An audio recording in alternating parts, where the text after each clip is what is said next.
So, one of my videos about how we afford to live in Hawaii on one income went viral recently, and honestly, I get why. Because that question of how are you doing it is something that I used to always ask myself all the time.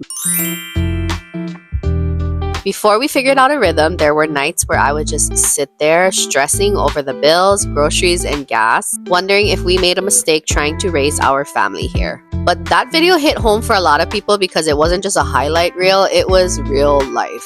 And so in today's video, I really wanted to do a deep dive in how we actually make it work here in Hawaii on one income. And not just the money side, but the mindset, the daily habits, and also the choices that we made that made us change the way we view life and the way we view success. Because it's not easy, but it is possible if you're willing to make a few temporary sacrifices for a better future later. So if you're new here, hi, my name is Cherry. I am a stay-at-home mom of 3 from Hawaii. On my channel, I share all things mom life, and today's one is special because I'm doing a deep dive into how we actually afford to live in Hawaii under one income. So if that sounds like something that you're interested in, grab your coffee, grab your tea, whatever you want to drink, and let's get to the video.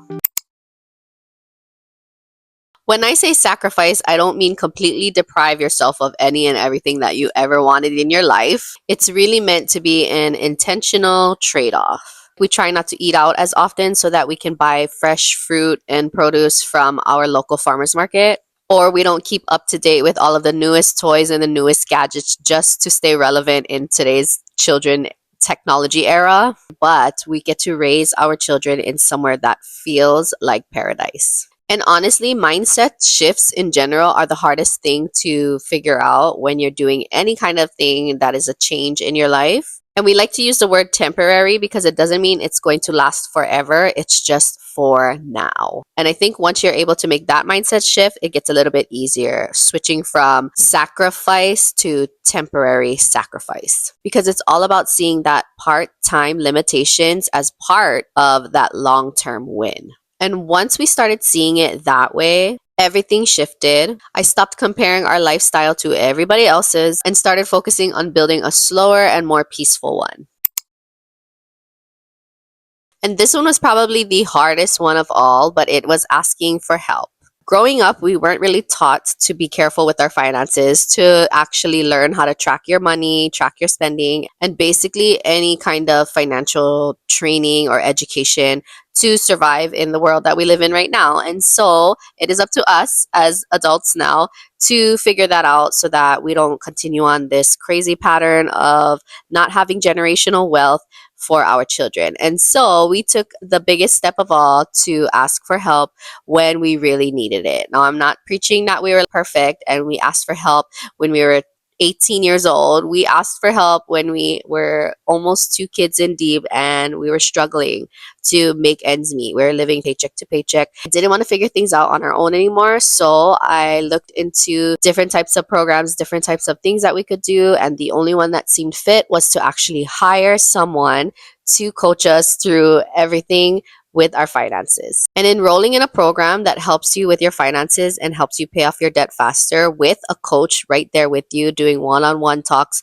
one-on-one meetings, and conversing with you all the time about what you can do and planning it out with you was extremely helpful and extremely beneficial to us getting it all laid out and putting everything in place so that we can afford to live on one income as a family of 4 at the time.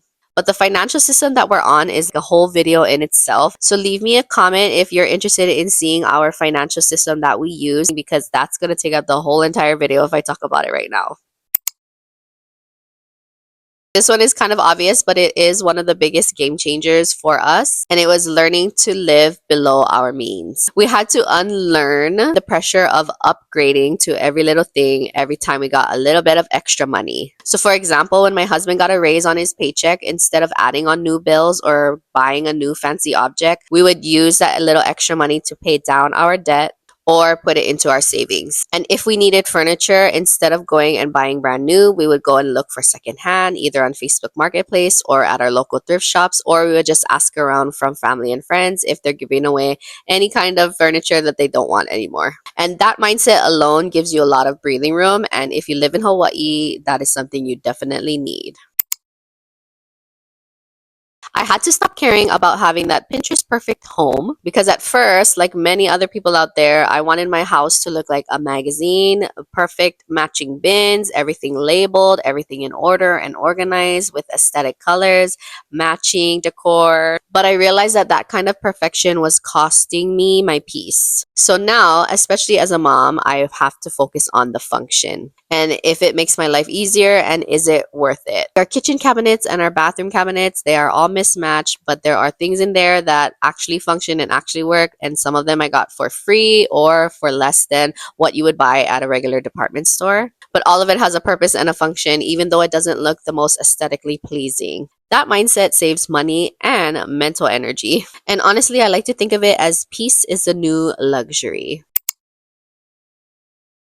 Making Hawaii work meant creating systems that made our days and our weeks and our months ahead flow smoother. And really, it's the little routines that prevent the chaos from taking over. And I talk about this a lot on my channel, but every Sunday I plan for the week and I plan for the month just so that we stay on top of our finances, all of the events, so that we know ahead of time what's going on so that we don't overspend just winging it. Because in my experience, I did wing it a lot of times when I first started out as a stay-at-home mom, and that was just not the smartest idea.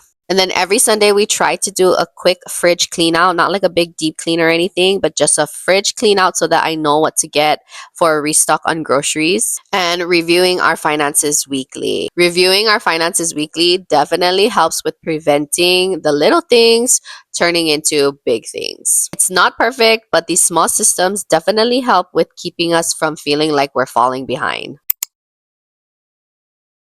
Let's be real, Hawaii has so many fun things to do, but sometimes they don't all fit into the budget. And so what that means is you just got to get creative. Obviously, we do a lot of beach days, but instead of buying out, we just pack from home, which means we would make our own lunches here at home, bring it to the beach, and also the snacks that I bought for the grocery restock, we would just bring it along to the beach as well. And instead of watching movies in the theaters, we would just do a movie night at home with our own popcorn and our own snacks. And we say yes to a lot of the free stuff like local events, farmers markets, school events, school functions, hiking, community gatherings, you name it. And we only learned this recently, but memories don't have to be expensive to be meaningful. And that shift made our family time feel more connected. When you live on one income, you get really clear on what actually matters. We don't buy things for approval anymore. We try to invest in things that actually add value, like experiences, tools that makes our life more easier, or savings that can give us options. And I know that that might sound repetitive and you probably heard it a million times over, but focusing on what actually matters really does work, especially if you're trying to be frugal or trying to live on one income, especially in a place like Hawaii. Focusing on what really matters is decluttering your finances and your mindset all at one time. And honestly, that has been the most freeing part of this whole journey. I think the biggest secret to making Hawaii work, or honestly anywhere, is gratitude. And if you were raised like me in a Filipino household, sometimes gratitude didn't come so easy. But now, as an adult, and now that I have children, I completely understand what it means to feel gratitude. It's so easy to focus on the things that we don't have, but when I started focusing on the things that we do have, like the ocean, the sunsets, the moments that I have with my family and my kids, it for sure has grounded me. It's as simple as every time we go on a walk or we have dinner outside, I remind myself that this is the life that I used to pray for. And that perspective makes every temporary sacrifice so worth it. So that's how we've been making Hawaii work, not because it's easy, but because we choose to see it differently. We traded a little bit of comfort now for a whole lot of peace later. And honestly, I don't want to change it. If you've been wondering how to make something work in your own life, whether it's living somewhere expensive, staying at home with your kids, or starting over, I hope this video can give you some kind of hope. And if you have questions or things that you would like me to talk about next, drop them in the comments. I really want to keep this conversation going because honestly, we're all just trying to figure this out together. And don't forget to subscribe so you can see more of how we make it all work. So until then, I will see you in the next one.